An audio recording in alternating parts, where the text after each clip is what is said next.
All right, hello everyone. Back here for hole 3. Biggest thing for this hole, you'll typically want to use some curl. Will be the best thing for this one.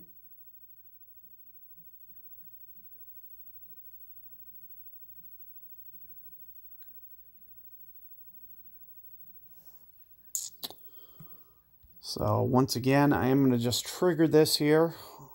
I'm going to force this game to connect me. Now, I know for a fact it's going to work now because I'm in the replay pool because I forfeited.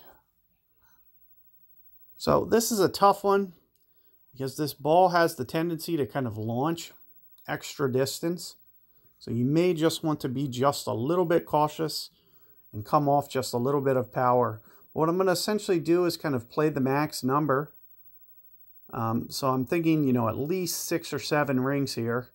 So I'm basically pointing like 7 rings out into the middle of the fairway. As I mentioned, I may just slightly come in on the power. It tends, oh my goodness, a good ball. Jeez. So it's going to be much more towards the right, and you can see I barely catch the fairway. Worst thing about that shot is it's going to put me back a little bit farther. I may not even make it to thorn range with that mistake there. I'm so used to the Masters timing that, that was my first overpower shot. I was very, very early with that timing. But that's what you'll want. Other than that, I would say, with an extra mile, I'd probably go for a slice shot as opposed to setting up like this. Similarly with Thor's hammer. So that's something to think about. You won't have to take off any of the power either. So that'll be kind of the nice thing. You won't have to worry about driving it too far. Or perfect ball timing. As you can see, I missed perfect ball by 3 rings. And you can see the penalty that happened is I essentially get myself out of position and I make this shot harder than it needs to be. I'm assuming this is going to be long iron. Yeah, it's not even close. So let's take a look. Maybe around mid club. Not to mention I'm going to be moving to lower grounds, which makes this even that much tougher. So I'm thinking maybe a minus 10%. Very close to my mid number, so about 5 rings. But, this shot shouldn't be too bad overall. Thinking somewhere around here with the lineup. As I mentioned, as I pull down to low ground like this, I expect the rings to kind of come up short. So I'm even going to pull at a slight angle. You can see I didn't quite pull straight down because I expect the ball to kind of intentionally land short because I'm moving to lower ground.